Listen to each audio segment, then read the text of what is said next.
Hello students. तो last video में हमने पढ़ा था माइटोकॉन्ड्रिया तक, और इस वीडियो में हम लोग पढ़ेंगे, है ना, डिफरेंस बिटवीन मसल सेल और नर्व सेल। नर्व सेल और मसल सेल के बीच में जो अंतर है वो हम लोग पढ़ने वाले हैं। तो पहला है मसल सेल। मसल सेल्स क्या है? जैसे लिखा हुआ है स्पिंडल शेप्ड होता है, वहीं नर्व सेल क्या होता है? लॉन्ग एंड ब्रांच्ड होता है। वहीं मसल सेल्स के बारे में लिखा है helps in movement. Muscle cell movement help करता है। वहीं ये मैसेज कैरी करता है, carries message in the blood. Blood में मैसेज कैरी करता है पूरी बॉडी का। और वहीं कॉन्ट्रैक्ट और रिलैक्स करता है मसल्स, हमारा मसल सेल्स। और वहीं nerve cells transmit signal quickly. इसका काम होता है पूरी बॉडी में सिग्नल को ट्रांसमिट करना। ओके, इसके बाद है न्यूरॉन्स। हम लोग पढ़ेंगे बुक में जाकर के अभी। Neurons is what is neurons? Neurons is a special type of cell that carries messages in the body from one part to another. Neurons एक स्पेशल टाइप का सेल होते हैं जिनका काम होता है कि बॉडी में एक जगह से दूसरी जगह मैसेज को स्प्रेड करना, कैरी करना, पहुंचाना। उनका काम है, न्यूरॉन्स का काम होता है। अब आते हैं टिश्यू, जिसको कहते हैं कि group of cells. Tissues is a group of similar cells. एक ही तरह के जो सेल होते हैं उसे कहते हैं टिश्यू, और that work together to perform specific function. वो एक साथ काम करते हैं और एक ही तरह के काम करने के लिए बने होते हैं, एक साथ जुड़ के काम करते हैं, उन्हें कहते हैं टिश्यूज। अब आते हैं टिश्यू से बनता है organ. What is organ? An organ is made up of different tissues that work together to perform particular function. बहुत से दूसरे टिश्यूज के साथ मिलकर बनता है ऑर्गन, जो किसी स्पेसिफिक फंक्शन, किसी एक तरह के काम के करने के लिए बना होता है। और उसके बाद आता है ऑर्गन सिस्टम की बारी। ये क्या है? An organ system is a group of organs that work together to perform a major function in the body.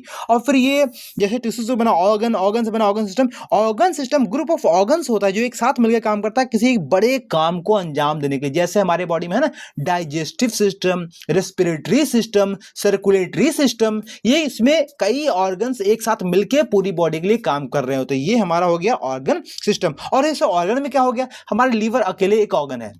Okay, हमारा हार्ट, हमारी किडनी, ये सब अकेले अकेले सिंगल एक ऑर्गन है। ओके, ये स्पेशल टाइप के टिश्यूज बने हुए हैं, और फिर वो बने हुए हैं स्पेशल टाइप के सेल से बने हुए। सेल से टिश्यू, टिश्यू से इसके बाद ऑर्गन, ऑर्गन से ऑर्गन सिस्टम, और तब जाके जब और ऑर्गन सिस्टम, बहुत सारे ऑर्गन सिस्टम मिलके कंट्रीब्यूट करते हैं, एक साथ परफॉर्म करते हैं, फंक्शन करते हैं, तब होता है जन्म किसका? ऑर्गेनिज्म का। What is organism? An organism is a complete living being made up of organ systems. एक ऑर्गेनिज्म एक कंप्लीट जीवित चीज होता है, जीवित प्राणी होता है, जीवित आत्मा होता है, चाहे वो चींटी हो या जिराफ हो या हाथी हो, जो पूरी लाइफ के हर फंक्शन को परफॉर्म करते हुए जीता है। कई सारे ऑर्गन सिस्टम के साथ मिलकर बना होता है। ओके, तो एक बार इसको रिकॉल कर लीजिए जरा सा। क्या है? Journey from cell to organism. Cell से ऑर्गेनिज्म, सेल से ऑर्गेनिज्म से जो पूरा जर्नी है, जो पूरा यात्रा है, इसको शुरू करते हैं कि देखिए क्या बोला। A cell is a basic unit of life. पहले सेल रहा है जिसको कहते हैं बेसिक यूनिट ऑफ लाइफ होता है। फिर आते हैं a group of similar cell form tissue. फिर बहुत सारे सेल मिलते हैं, उसको बोलते हैं क्या? टिश्यू बोलते हैं। फिर different tissue combine to form organ. फिर बहुत से टिश्यूज मिलते हैं तब बनते हैं क्या? ऑर्गन। और many organs work together to perform organ system. बहुत से ऑर्गन एक साथ मिलते हैं तब उसको बोलेंगे organ system. And at last all organ system together make a complete organism. फिर सारे ऑर्गन काम करते हैं एक साथ तो उसको बोलेंगे फिर हम लोग ऑर्गेनिज्म। ओके, अब ये ऑर्गेनिज्म ना दो भागों में बटा हुआ है, यूनिसेलुलर और मल्टी सेलुलर। यूनिसेलुलर मतलब एक कोशिकीय जीव, और मल्टी सेलुलर मतलब बहुकोशिकीय जीव। अब ये एक कोशिकीय, बहुकोशिकीय मतलब देखिए, जीवन ना कई चरणों में बटा हुआ है यहाँ पर। तो फिलहाल हम लोग उसको दो चरणों में बांट देखते हैं कि एक जीवन जो है एक सेल से बना होता है, बट फिर भी अपने सारे क्रियाकलापों को करते हुए जीता है, रिप्रोड्यूस करता है, सांस लेता है, खाता है, पीता है, वॉट एवर एवरीथिंग, राइट। और एक है जो मल्टी सेल से बने होते हैं, मतलब उनमें एक से अधिक सेल होते हैं। अब बात करें अगर एक सेल की, तो अमीबा, पैरामीशियम सिंगल सेल है, राइट। वहीं ह्यूमन, एनिमल्स, प्लांट, ये सब क्या है? मल्टी सेल है। इसमें लाखों करोड़ों सेल्स होते हैं, किसी में कम किसी में ज्यादा, लेकिन ये मल्टी सेल होते हैं, सिंगल सेल नहीं होते। लिखा क्या है? A unicellular organism is made up of only one cell. एक ही सेल से बना होता है, उसको बोलते हैं यूनिसेलुलर ऑर्गेनिज्म। एक ही, जैसे अमीबा है ना, बैक्टीरिया, इसको बोलते हैं अमीबा और बैक्टीरिया। मल्टी सेलुलर किसे कहते हैं? A multi cellular organism is made up of many cells. ये बहुत सेल्स से बना होता है, जिससे एग्जांपल है ह्यूमंस है, प्लांट्स, एनिमल्स है, प्लांट्स है, एनिमल्स है, ये सब है मल्टी सेलुलर ऑर्गेनिज्म, जो कि बहुत सारे सेल से बने होते हैं, बहुत सारे मिलियंस ऑफ सेल्स। एक एक यहाँ पर एक फैक्ट समझ लीजिए ऑस्ट्रिच एग के बारे में, जिसे कहते हैं biggest single cell. Biggest single cell जो जीवित होता है वो है ऑस्ट्रिच का अंडा, यानी कि शुतुरमुर्ग का अंडा। अभी क्या है देखिए, the egg of an ostrich is largest known cell, सबसे बड़ा सेल के बारे में यही हम लोग पता है। इस इन लिविंग वर्ल्ड, इस वर्ल्ड में सिंगल सेल सबसे बड़ा वही और दिखता है। एक अमीबा है बहुत छोटा जो दिखता ही नहीं, और वहीं एक है अंडा शुतुरमुर्ग का यानी कि ऑस्ट्रिच का, जो कि काफ़ी विशाल होता है, मुर्गी और पक्षियों के अंडे के मुकाबले भी काफ़ी बड़ा होता है। हालांकि मुर्गी और पक्षी के अंडे भी सेल हैं, लेकिन उनका नाम इसलिए नहीं है क्योंकि वो बहुत छोटे हैं। सबसे बड़ा किसका है? ऑस्ट्रिच का अंडा। Okay, it is single cell but very large in size, single cell है पूरा का पूरा अंडा सिंगल सेल, लेकिन ये साइज में बहुत बड़ा होता है। The yellow part is the actual cell, जो अंडे का येलो पार्ट है इसको बोलते हैं यॉक, इसको ही बोलते हैं हम लोग क्या? Cell. The egg also has a shell of protection and white liquid for nourishment, और इसके ऊपर होता है एक शेल जो इससे प्रोटेक्ट करता है, व्हाइट रंग का है ना, जो कैल्शियम से बना होता है, और उसके अंदर जो लिक्विड होता है, लिक्विड उसको उससे उस सेल को नरिशमेंट मिलता है, यानी कि उसका पोषण होता है। जब उसके अंदर बच्चे आते हैं तो उसी व्हाइट लिक्विड से वो अपना पोषण शुरू के कुछ दिनों में करता है।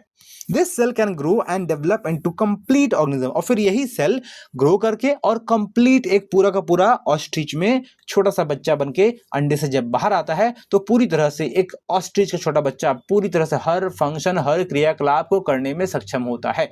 और वो समझ लीजिए कि सिंगल सेल वो डेवलप होकर धीरे धीरे अंदर ही मल्टी सेलुलर होता है, फिर मल्टी सेलुलर से धीरे से कुछ दिनों बाद वो अंडे से बाहर आता है, तो एक पूरा जीता जागता ऑस्ट्रिच का बच्चा आपके सामने होता है, या मुर्गी का बच्चा या फिर पक्षी का बच्चा। सारे बच्चे ऐसे ही होते हैं, शुरू में सिंगल सेल होते हैं, फिर वो मल्टीप्लाई करते हैं, मल्टीप्लाई करते करते करते करते करते करते करते करते सारे ऑर्गन टिश्यूज से ऑर्गन सिस्टम, और फिर ऑर्गेनिज्म जब बन जाता है तो एक वक्त ऐसा आता है कि जब अंडे से फूटकर बच्चा बाहर आता है। ओके, यहाँ एक टॉपिक है माइक्रो ऑर्गेनिज्म, जिसको माइक्रोब्स भी कहते हैं। ये क्या है? देखिए, micro organisms or microbes they are the same thing. पहली बात तो माइक्रो ऑर्गेनिज्म या माइक्रोब्स सेम थिंग है, दोनों में कोई अंतर नहीं, दोनों एक ही बात है। They are very small things living organism that can not be seen with naked eyes, they can be seen only a microscope. चूंकि ये बहुत छोटे होते हैं, हमारी ये खुली आंखों से देख नहीं सकते हैं, इन्हें देखने के लिए हमें चाहिए क्या? माइक्रोस्कोप। इसे कहते हैं माइक्रो ऑर्गेनिज्म, जैसे वायरस है, जैसे बैक्टीरिया है, जैसे जैसे अमीबा है। ओके, आते हैं वायरस के बारे में। वायरस क्या है? Virus are very tiny and living outside a cell. पहली बात तो बहुत छोटा होता है और सेल के बाहर, यानी कि अगर कोई किसी कांटेक्ट में नहीं है तो मृत की तरह होता है, उसको मृत की तरह समझेंगे। They can reproduce only inside the living, और वो रिप्रोड्यूस करना, बढ़ना, मल्टीप्लाई करना बाहर नहीं करते, इन्वायरमेंट में नहीं करते। वो जब तक किसी लिविंग बॉडी के कांटेक्ट में ना आए वो मृत की तरह पड़े रहते हैं, मिट्टी की तरह पड़े रहते हैं, ऐसा उसमें कोई जान नहीं। लेकिन जैसे ही किसी ह्यूमन बॉडी और एनिमल बॉडी और लिविंग के बॉडी के कांटेक्ट में आते हैं वो मल्टीप्लाई करना शुरू करते हैं। और द मोस्ट इंपॉर्टेंट है ना, लिखा है यहाँ पर, they can cause disease in plants, animals and humans. बड़े खतरनाक होते हैं, अच्छे नहीं होते। वायरस मोस्टली डिजीज ही काउज करते हैं, और बुरे डिजीज, इसलिए वायरस नॉट गुड। हालांकि सारे ऑर्गेनिज्म सही, सारे माइक्रो ऑर्गेनिज्म अच्छे नहीं होते हैं, कुछ सारे बुरे भी नहीं होते, कुछ अच्छे कुछ बुरे, बट वायरस उनमें से जो बहुत बुरा होता है। खैर, अब आते हैं मैन्योर। क्या है manure? Manure is a natural substance form by the decomposition of plant and animals waste by micro organisms. खाद, हमारे खेतों में खाद, सड़ती गलती एनिमल्स के और प्लांट्स के वेस्ट होते हैं, उनको जब सड़ गल जाता है तो वही बन जाता है खाद, और उसी खाद को फिर खेत में डालते हैं, जिससे कि मिट्टी की उर्वरक शक्ति यानी कि उसका फर्टिलाइजेशन बेहतर हो पाता है, उसकी फर्टिलिटी बेहतर हो पाती है मिट्टी की, सॉरी फर्टिलाइजेशन मैंने कहा, फर्टिलिटी बेहतर होती है, जिससे कि फसल अच्छी होती है। तो वो भी बनता है किससे? माइक्रो ऑर्गेनिज्म से। माइक्रो ऑर्गेनिज्म में रह करके उसको सड़ाते हैं, गलाते हैं और एक बेहतरीन खाद बनाते हैं। अगर आप गाँव में कभी देखा होगा या किसी का घर गाँव में होगा तो देखा होगा आपने कि गाय भैंसों, मतलब जो पशु होते हैं, किचन से निकला जो ऑर्गेनिक कचरा होता है, ये सबको एक खड्डे में डाला जाता है, कुछ 4-6 महीने, 8 महीने, 10 महीने, 1 साल तक। और फिर एक वक्त ऐसा आता है कि उस खड्डे में सारा वो जो फेंका गया गोबर, वो सारा फेंका कचरा जो ऑर्गेनिक मैटर है, जो सड़ गल गया धीरे धीरे, है ना, उसको वहां से उठा करके खेतों में फेंक दिया जाता है। खेतों में फेंकने के बाद वो चीज ही मिट्टी की फर्टिलिटी को ग्रो करता है, मिट्टी के फर्टाइल बनाता है, और तब जाकर फसल अच्छी होती है। एक और है बायोगैस। यहाँ पे माइक्रो ऑर्गेनिजम्स अपना बड़ा खेल खेलते हैं। कैसे खेल खेलते हैं? देखिए, लिखा है biogas is a fuel produced by the actions of micro organisms on plant and animal waste. It mainly contains methane gas and use for cooking and heating. Biogas क्या है? बायोगैस इस तरह का फ्यूल है जो कि आमतौर पर माइक्रो ऑर्गेनिज्म क्रिएट करते हैं। कौन? प्लांट और एनिमल के वेस्ट पे। प्लांट और एनिमल के वेस्ट पे इसको क्रिएट करते हैं कौन? Micro organisms. जो गैस बनता है, सड़ गल के जब गैस निकलता है, मोस्टली उसमें होता है मीथेन गैस। वही मीथेन गैस कुकिंग में, हीटिंग में काम आता है, इसलिए कहा गया है इसको बायोगैस। बायोगैस। एक लास्ट है, देखिए, हालांकि थोड़ा 2-3 और टॉपिक है, इसके बाद आपका बुक खत्म हो जाएगा। पेटेंट है, ईस्ट है और लैक्टोबैसिलस और एक राइजोबियम है। क्या है? तो पेटेंट क्या है समझिए। Patent is a legal right given to up, यहाँ टू है, ये समझ लीजिए टू है, to a person for an invention. It prevent other from copying, using और selling the invention without permission. Patent क्या है? एक तरह का लीगल राइट है, एक तरह का कानूनी अधिकार है जो किसी को तब मिलता है जब उसने कोई इन्वेंशन करा है, और वो पेटेंट तब करवाता है जब वो नहीं चाहता कि वो उसका कोई और कॉपी करे, कोई और इस्तेमाल करे, गलत इस्तेमाल करे, या फिर वो अपने नाम पे करवा ले। तो आमतौर पर कोई भी अगर कोई खोज करता है, कोई चीज़ क्रिएट किया, कोई चीज़ डेवलप किया, कोई डिवाइस व्हाटएवर, तो उसको पेटेंट करवा कर अपने नाम पे आधिकारिक रूप से करवाता है, ताकि वह कोई और फिर उसका इस्तेमाल ना करे या फिर उसको ना बेच दे अपने नाम से, इसलिए होता है पेटेंट। वही होता है पेटेंट। ओके, अभी बुक में जाएंगे तो फिर से हम पढ़ेंगे, समझेंगे पेटेंट आखिरकार क्यों आया, कहाँ से आया। Yeast is a type of micro organisms belonging to fungi. Fungi का ही एक तरह का टाइप है। It helps in making bread, cake soft fluffy by producing carbon dioxide gas. तो CO2 पैदा करके ईस्ट क्या करता है? पावरोटी को, केक को फ्लफी यानी कि काफ़ी सॉफ्ट, काफ़ी मुलायम बनाता है। इनके वजह से ही वे काफ़ी मुलायम होते हैं। अब आते हैं लैक्टोबैसिलस क्या है?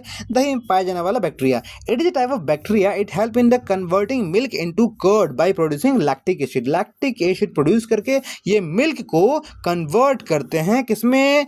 कर्ड में। मिल्क को कन्वर्ट करते हैं किसमें? कर्ड में, दही में। तो दूध को दही में बनाने की प्रक्रिया में जो सबसे सहायक जो होते हैं वो होते हैं लैक्टोबैसिलस, जो लैक्टिक एसिड बना करके दही में कन्वर्ट करते हैं। लास्ट है राइजोबियम। क्या है? Rhizobium is the type of bacteria found in roots of leguminous plant, यानी कि दलहन, बेसिकली दाल की खेती में जितने भी हमारे दाल होते हैं, अरहर दाल, मूंग दाल, आमतौर पे it help in fixing nitrogen from the air and improved soil fertility. तो राइजोबियम एक तरह का बैक्टीरिया है जो आमतौर पे इन दलहन यानी कि इन लेगुमिनस प्लांट के रूट्स में होता है। इनका मेन काम क्या है पता है?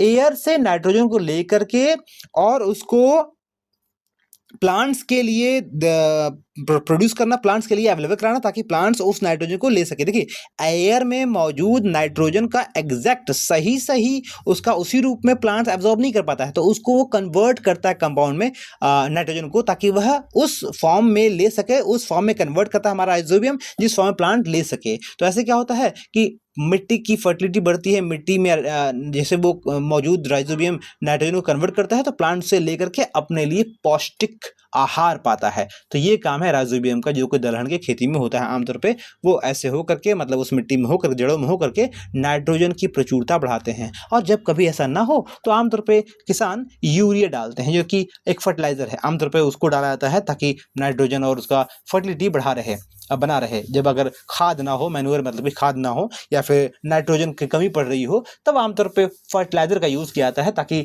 मिट्टी फर्टाइल रहे और उससे अच्छी फसल होती रहे। तो यहाँ तक कि हमने पढ़ा, और इसका सारा एक प्रारूप देख लेते हैं हम जो किताब में है, वहाँ पर क्या लिखा है, तब हम उसको फिर आगे बढ़ेंगे, लास्ट कर देंगे। ओके, चलिए बात करते हैं आगे। तो आइए अब बुक में देखते हैं जो अभी हमने नोट्स में देखा है ना।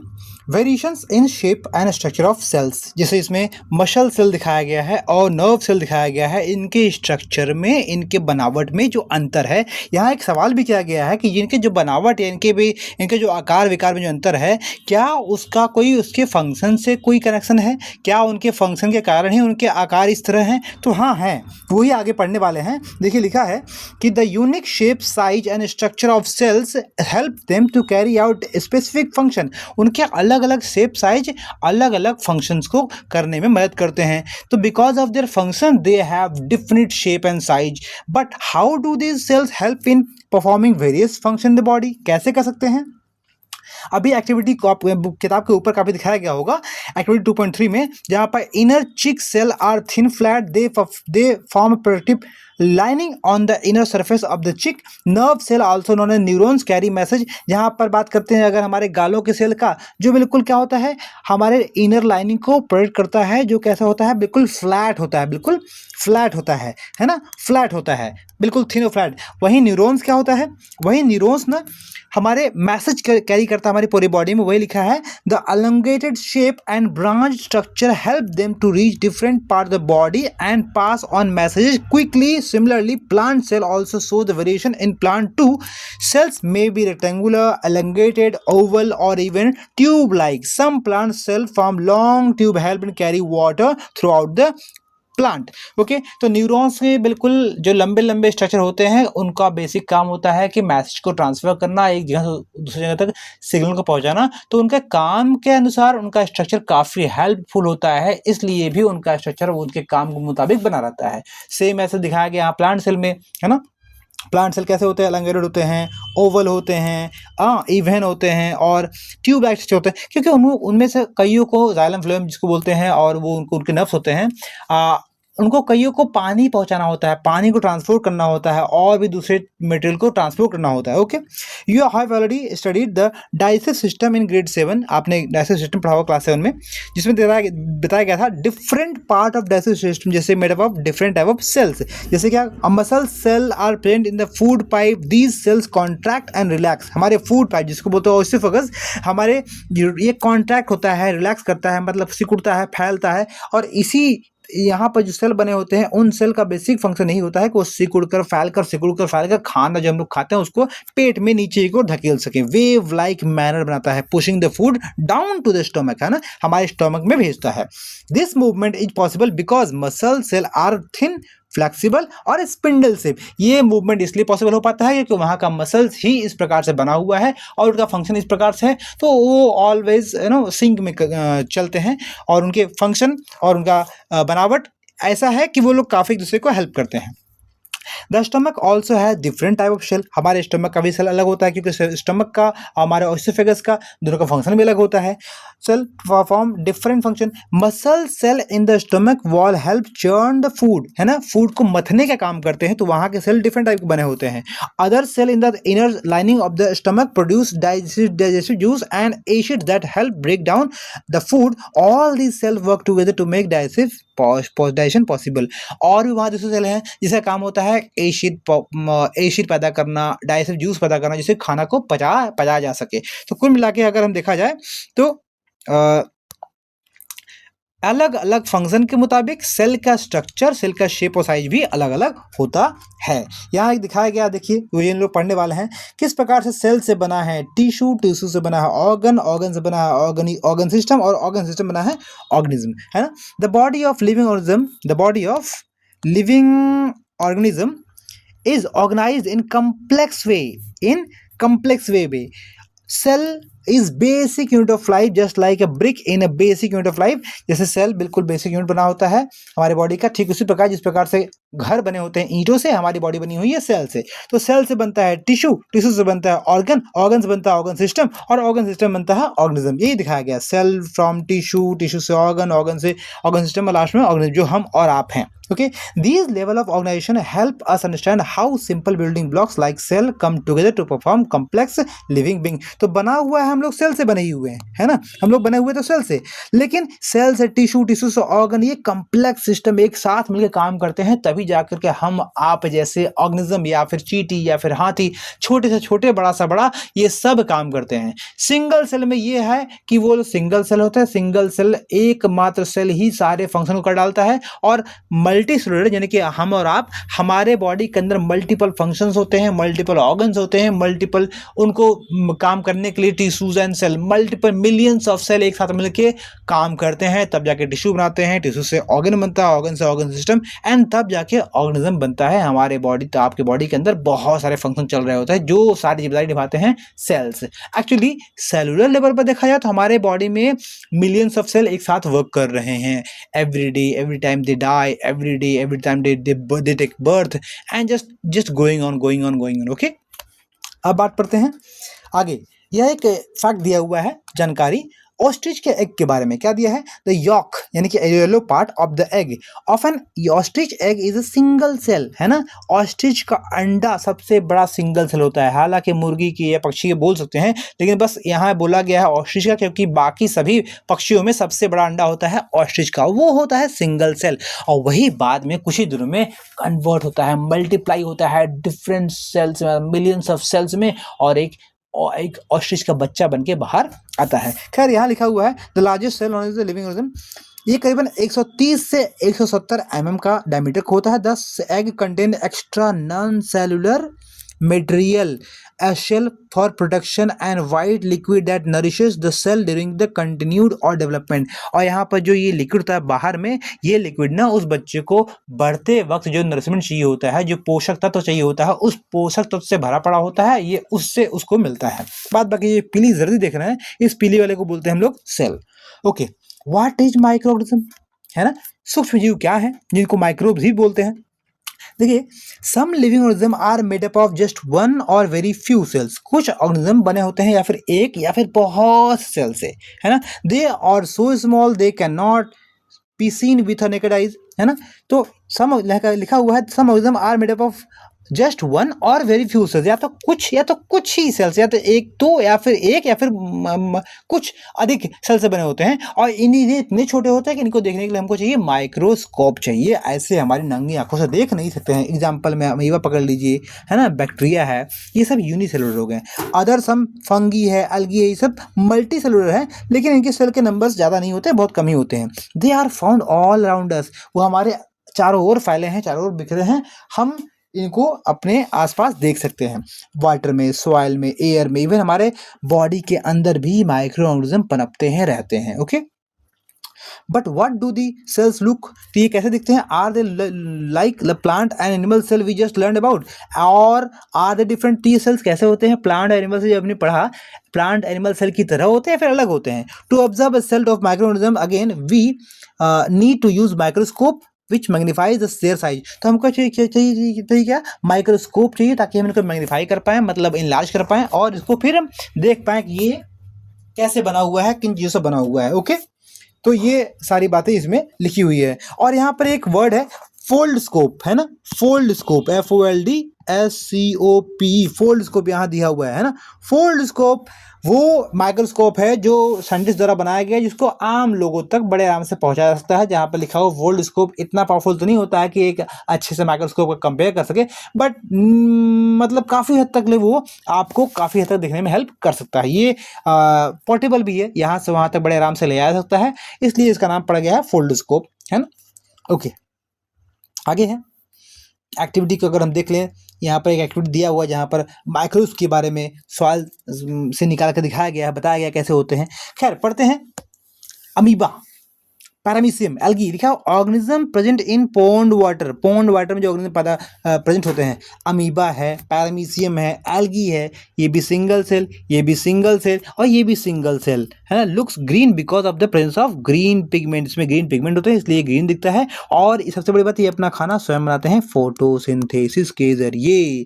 और ये तीनों मूव भी करते हैं। लिखा हुआ है स्पेशलाइज्ड स्ट्रक्चर, मतलब एक चलने के लिए, जैसे हमारे आपके पास चलने के लिए पैर होते हैं, इनके पास भी चलने के लिए एक प्रॉपर्टी, एक तरह का बॉडी मूवमेंट होता है, उससे ये चलते हैं, आगे बढ़ते हैं, मूव करते हैं। ओके, ये क्या है, organism present in soil suspension, मिट्टियों में जो पाया जाता है क्या, bread mould, mould fungi, algae, ये सब पाया जाता है क्या मिट्टियों। बैक्टीरिया जिसके अलग अलग शेप होते हैं, देखो स्पाइरल, कॉमा स्पाइरल, और रॉड शेप में होते हैं, स्फेरिकल में होते हैं।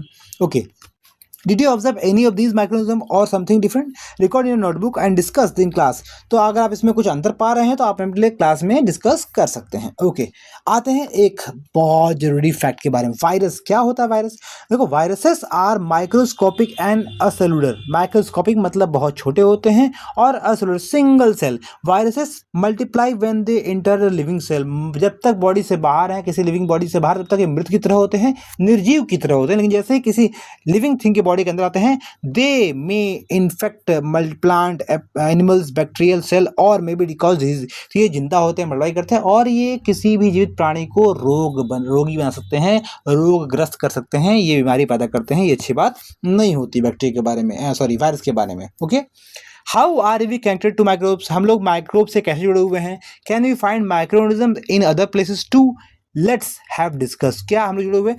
हाँ, हम लोग जुड़े हुए हैं, हमारे आसपास हमेशा रहते हैं। अगर आपने देखा होगा कोई फल, कोई सब्जी अगर लंबे समय तक छूट जाती है, जहाँ पर हल्की नमी, हल्की गर्मी हो, तो उस एरिया में उसमें ये हल्का सा आपको फंगस दिखेगा। जो फंगस आमतौर पे तभी होते हैं जब उसको एक नमी मिलती है और एक ऐसा इन्वायरमेंट मिलता है, वो सड़ने लगता है। जब सड़ता है तो एक्चुअली हम लोग बोलते हैं फंगस अटैक हुआ है, फंगस का अटैक हुआ है। ओके, तो सवाल ये उठता है ना, ये जो फंगस का अटैक हुआ है, जो भी समस्या आई है, जो सड़ने लगता है फ्रूट हो या सब्जी हो, आखिरकार ये फंगस आया कहाँ से? तो यहाँ एक जवाब है, this happens because micro organism can be found everywhere but in water, soil, air और even in some food items. Micro organism हर जगह होता है, हवा में, पानी में, सॉइल में। तो जब हर जगह मौजूद है तो अटैक करने में बस उनको क्या चाहिए? सिर्फ एक पॉसिबल इन्वायरमेंट चाहिए, एक अच्छा इन्वायरमेंट जिसमें वो जी पाएँ और मल्टीप्लाई कर पाएँ, ग्रो कर पाएँ। और ऐसे ही जैसे वो इन्वायरमेंट मिलता है, नमी, इसके बाद थोड़ा-सा नमी के बाद थोड़ी-सी गर्मी, और एक और प्रॉपर्टी जो किसी भी चीज़ में होती है, जो आमतौर पे जब कुछ वक़्त के बाद कोई भी चीज़ में बैक्टीरिया लगातार जब अटैक करता है, एक वक़्त बाद जीत ही जाता है। सपोज़ दैट, मान लीजिए अगर रोटी बनी है, रोटी बनने के बाद या ब्रेड बनने के बाद ना, अगर वो नमी और गीले, नमी और गर्म एरिया में रहता है, तो कुछ वक्त के बाद धीरे धीरे उसके ना सेलुलोज टूटते हैं, तो माइक्रो ऑर्गेनिज्म के अच्छे खासे उस पर अटैक करने का एक पूरा का पूरा माहौल, एक सिचुएशन बन जाता है। इसके बाद वो खराब होना शुरू होता है। तो देखा होगा आपने, फल या सब्जी तुरंत खराब नहीं होते दुकान से लाने के बाद, राइट? अगर उनका रखा जाए तो कुछ चीजें 2-4 दिन में, कुछ चीजें 6-7 दिन में, डिपेंड कि उस फल सब्जी का अपना लाइफ स्पैन क्या है या फिर उसके प्रोडक्शन के लिए क्या कुछ किया गया है। ओके, अच्छा, आपने देखा होगा मुरब्बा की बात करते हैं, या फिर है ना अचार वगैरह, ये सब खराब नहीं होते। देखिए, बहुत सारा नमक या बहुत सारा चीनी अगर किसी चीज में डाला जाए तो वो प्रोटेक्ट करता है माइक्रो ऑर्गेनिज्म से, क्योंकि माइक्रो ऑर्गेनिज्म बहुत ज़्यादा चीनी या बहुत ज़्यादा नमक या तेल से सना हुआ कोई चीज़ रहेगा तो उसमें उसका अटैक नहीं हो पाता है, इसलिए ये सब चीज़ बचे रहते हैं। ओके, लिखा है some of them can even be found in extreme climate. अच्छा, कुछ ऐसे वायरसेस माइक्रोनिज्म हैं जो इतने मजबूत होते हैं ना, माइक्रोनिज्म, जो एक्सट्रीम क्लाइमेट कंडीशन में भी रहते हैं, बहुत ठंड में या बहुत गर्मी में भी पाए जाते हैं। हाँ, ये ऐसे हाल हैं उनके। इसके बाद क्या है, आगे पढ़ते हैं। Organisms live inside our body, specially our guts. अच्छा, ऑर्गेनिज्म कहाँ रहते हैं? हमारे बॉडी का अंदर भी रहते हैं, जो कि हमारे स्पेशली हमारे डाइजेस्टिव सिस्टम रहते हैं, जहाँ पर वो खाना पचाने में काफ़ी हमारी हेल्प करते हैं। How does the diversity of microorganism play a role of our daily life? How do they help in clean environment? तो भैया, माइक्रो ऑर्गेनिज्म हमारे डाइवर्स वर्ल्ड में, हमारी इस पृथ्वी पे, हमारे आसपास में कितना हेल्पफुल करते हैं। बहुत बहुत आगे हम पढ़ते हैं कि पढ़ने वाले हैं कि कैसे माइक्रो ऑर्गेनिजम्स का होना हमारे लिए कितना अधिक हेल्पफुल है। हाँ, ये अलग बात है कि माइक्रो ऑर्गेनिज्म हमारे लिए हार्मफुल भी होते हैं, लेकिन उससे कई गुना अधिक, कई ज़्यादा वो हमारे लिए हेल्पफुल होते हैं। कैसे पढ़ते हैं, देखिए, लिखा है, you may find the peels of fruit and vegetables have turn into dark coloured material, this is manure. अगर आपके किचन से निकलने वाला जो बाय प्रोडक्ट होता है सब्जी का या फल का, उन चीज़ों, उन छिलकों में ना आखिरकार कुछ वक्त के बाद ब्लैक हो जाते हैं या फिर वो सड़ने लगते हैं, गलकर मिट्टी बन जाते हैं। इसको ही बोलते हैं मैन्योर, खाद जिसको बोलते हैं, जो आमतौर पर खेतों में डाला जाता है, जिसके डालने से मिट्टी की फर्टिलिटी बनी रहती है, यानी कि उसकी उर्वरकता, मिट्टी की जो जान होती है वो बनी रहती है, जिससे कि फसल उसमें अच्छी होती है। Okay, soil contain various kind of microorganisms. Some of these microorganisms like fungi and bacteria act on plants waste and slowly break it down into the simpler. अब चूंकि हमको पता है कि सॉइल में भी माइक्रोऑर्गेनिज्म होते हैं, तो ये माइक्रोऑर्गेनिज्म सॉइल में कुछ भी मिक्स होगा उसको ना कन्वर्ट करते हैं, किसमें? उसको कन्वर्ट फटाफट करते हैं, हल्का हल्का उसको तोड़ते हैं, तोड़ के उसको फिर, है ना, वो कन्वर्ट करते हैं मैन्योर में, जो कि न्यूट्रिशन में बहुत रिच होता है, मतलब बहुत ज़्यादा होता है उसमें, और मिट्टी की शक्ति को बढ़ाता है। You may have seen gardeners in your school और field near your house collecting dry leaves and plant waste and putting them into the pits. Do you now understand why do this? आपने देखा होगा अपने school के garden में या फिर कहीं खेतों में, फील्ड में, गार्डनर या फार्मर से करते हैं, बहुत से सूखे पत्ती या पेड़ पौधों के या फिर एनिमल के वेस्ट मटेरियल को कलेक्ट करके एक खड्डे में डालते हैं, और डालते डालते काफ़ी दिन तक जमा करते हैं, और फिर उसको, वही जब सड़ जाता है, सड़ गल के बिल्कुल खाद बन जाता है, तो उसी को फिर यूज़ करते हैं अपने खेतों में डालने के लिए। एक यहाँ फैक्ट दिया हुआ है आवर साइंटिफिक हेरिटेज के बारे में। Ancient Indian text particularly the Vedas have reference of the word creamy, है ना। क्रीमी वर्ड जो हमारे वेदों में लिखा हुआ है, ये उन्हीं के लिए यूज किया गया है, वो दृश्य और अदृश्य, उसे सूक्ष्म जीव जो कि दिखते नहीं है, means different tiny entities including the दृश्य जो विजिबल है, ये फिर अदृश्य जो इनविजिबल है। Various Vedic text mention their beneficial and harmful, और वैदिक टेक्स्टों में भी उनके फायदे और नुकसान को भी दिखाया गया है, और अथर्ववेद में भी कृमि के बारे में जानकारी दी हुई है। ओके, और लिखा है if you look around carefully you might see decaying plant and fallen leaves stored in a container और laying in the garden disappear after some times from the surroundings. This is because microorganisms breaking down and turn them into simpler substances rich in nutrients. These nutrients go back into the soil and help plants grow better.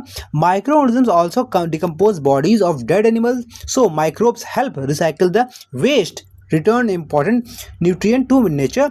Manure formation occur at optimal temperature and appropriate moisture level.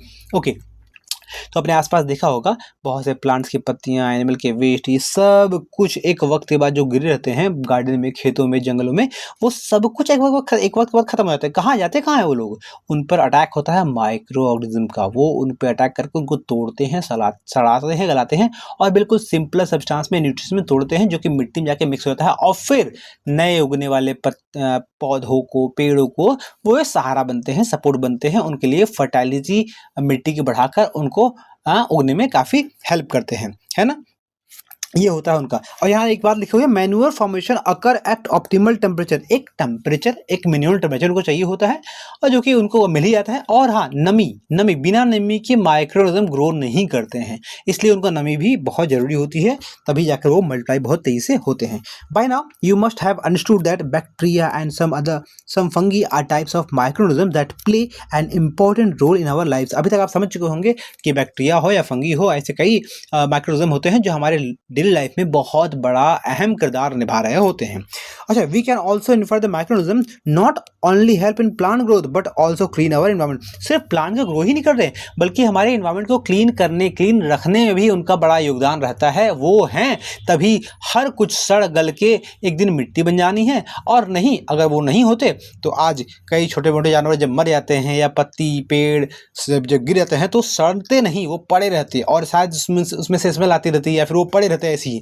Thank God कि microorganism के होने की वजह से कुछ भी पड़ा नहीं रहता, सब कुछ खत्म हो जाता है। वो बस डिपेंड करता है कि कोई 4 दिन में खत्म होता है, कोई 10 दिन में खत्म होता है। खत्म तो होना सबने है ना।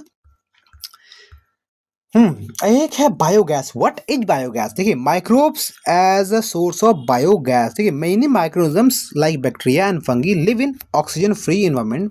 बहुत से रहते हैं bacteria, fungus.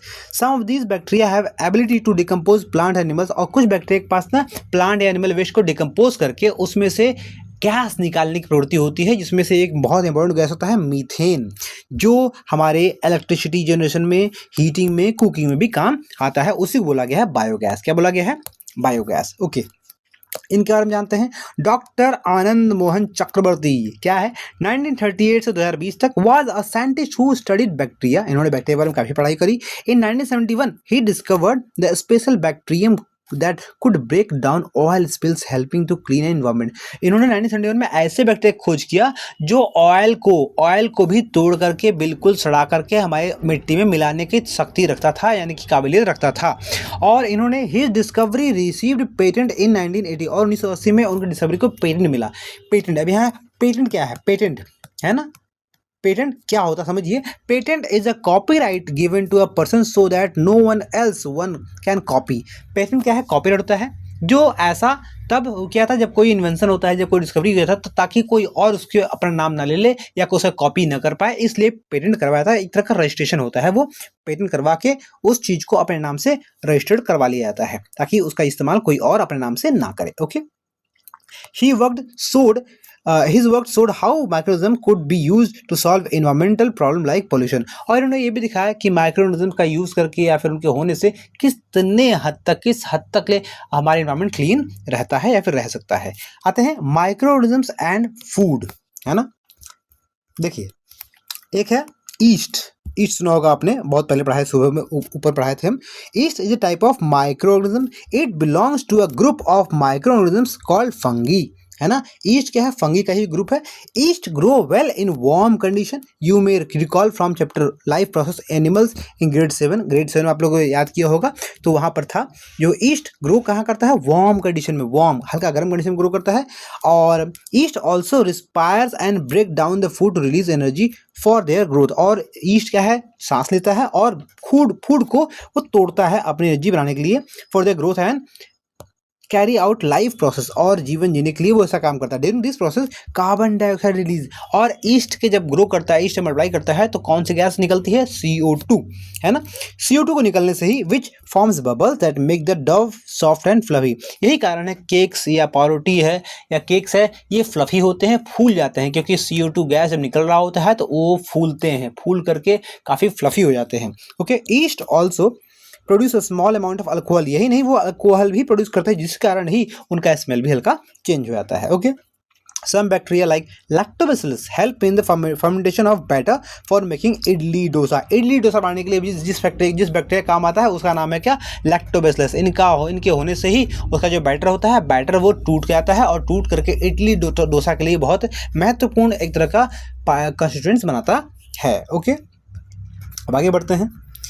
Okay, the curd contain several type of bacteria. Curd में बहुत सारे बैक्टीरिया होते हैं, इसमें एक लैक्टोबैसिलस नाम का भी होता है। This bacterium feed on sugar in the milk, ये लैक्टोज जो कि शुगर में होता है, जो मिल्क होता है उस पे ये पलता बढ़ता है, मल्टीप्लाइज ग्रो करता है and ferment the milk to form curd, और फिर मिल्क को कर्ड में कन्वर्ट भी करता है। This bacteria produce lactic acid which make the curd sour, और ये प्रोड्यूस करता है लैक्टिक एसिड जो कि खट्टा होता है, और इसी एसिड के प्रेजेंट होने या प्रोड्यूशन के कारण ही हमारा दही क्या होता है, खट्टा लगता है। These bacteria grow well in warm condition. That is why the curd is formed up in a ball. इसलिए आमतौर पर जब भी आपके घर में दही जमता होगा, थोड़ा सा हल्का सा गर्म दूध में अगर दही जमाया जाए, दही का हल्का सा 2 चम्मच डाला जाता है दूध में, तो वो जल्दी से बहुत अच्छे से मल्टीप्लाई होते हैं और ऐसे में दही बहुत अच्छी तैयार होती है। Okay, we can categorise the microorganism into 2 categories such as the protozoa into different category, sorry two मैंने कहा डिफरेंट। प्रोटोजोआ है, फंगी है, बैक्टीरिया है और एल्गी, ये 4 कैटेगरी में बांटा गया है। And some bacteria such as rhizobium forms swollen regions called nodules and live in them. और राइजोबियम का नाम है, राइजोबियम क्या है, राइजोबियम एक बैक्टीरिया है जो दलहन मतलब लेगुमिनस प्लांट के जड़ों में रहता है, जिसका काम होता है कि एयर से नाइट्रोजन को लेकर के प्लांट्स के लायक उसको यूज कंपाउंड में बदलना, यानी कि बदलना, ताकि प्लांट्स उसको डायरेक्टली यूज नहीं कर पाता है तो वो बदलते हैं नाइट्रोजन को एक अलग फॉर्म में, ताकि प्लांट्स को यूज कर सके। वही लिखा है, this bacteria trap nitrogen from air and make it useful for plants, और प्लांट्स के लिए यूजफुल बनाते हैं। This help plant grow better without chemical fertiliser, और केमिकल फर्टिलाइजर के बिना भी ये बहुत बढ़िया से ग्रो कर पाते हैं। That is why farmers grow leguminous in rotation with the crop. यही कारण है कि फार्मर्स ना दूसरे क्रॉप के साथ साथ लिग्यूमीज प्लांट यानी कि दलहन की खेती भी करते हैं, जो कि मिट्टी को एनरिच करते हैं, मिट्टी को फर्टाइल बनाते हैं, और उसके बाद लगाई जाने वाली जो फसल होती है, वो जब फसल उगती है तो उनको काफ़ी हेल्प होता है। Okay, amazing microalgae that tiny helper of water। देखो, microalgae are microscopic plant like organism that live in water, soil, air, even on the tree। microalgae क्या होते हैं, बहुत छोटे जीव होते हैं जो कहाँ रहते हैं, सॉइल, मिट्टी, एवरी हर जगह रहते हैं। They make their own food, अपना खाना खुद बनाते हैं सनलाइट से। while doing this they also release oxygen and produce more than half of the earth oxygen supply। oh my god, और जब तक ये अपना खाना बनाते हैं तो वो क्या प्रोड्यूस करते हैं, ऑक्सीजन, तकरीबन आधे से अधिक बोला है, लिखा है। while they doing this release oxygen and produce more than half of the earth's oxygen supply। हर अर्थ की जितने सप्लाई है ऑक्सीजन का, उसका आधा से अधिक यही लोग तैयार करते हैं। They are rich in nutrients and serve as food source for many aquatic plants, और फॉर मेनी एक्वेटिक प्लांट्स के लिए वो लोग फूड की तरह काम करते हैं। Some like spirulina, chlorella, diatoms, इसके कुछ नाम है। And also used by the humans as health supplements and medicine, इसको मेडिसिन में भी और खाने के रूप में भी इस्तेमाल किया जाता है। Microalgae also help in cleaning water and are use in make biofuel. मतलब इसका मल्टीपल यूज है, बायोफ्यूल में है, वाटर क्लीनिंग में है, मेडिसिन में है, खाने में है, बहुत तरीके का है। ओके, अब आते हैं इसके बारे में जरा पढ़ लेते हैं। स्प्रुलिना, spirulina is a microalga is called superfood because of its health benefits। इसको superfood भी कहा था, क्यों? Spirulina is also good source of vitamin B12, इसमें विटामिन B12 भर भर के होता है, which is essential for our body। It has lot of protein, more than 60% of its body weight and only a small amount of fat and sugar।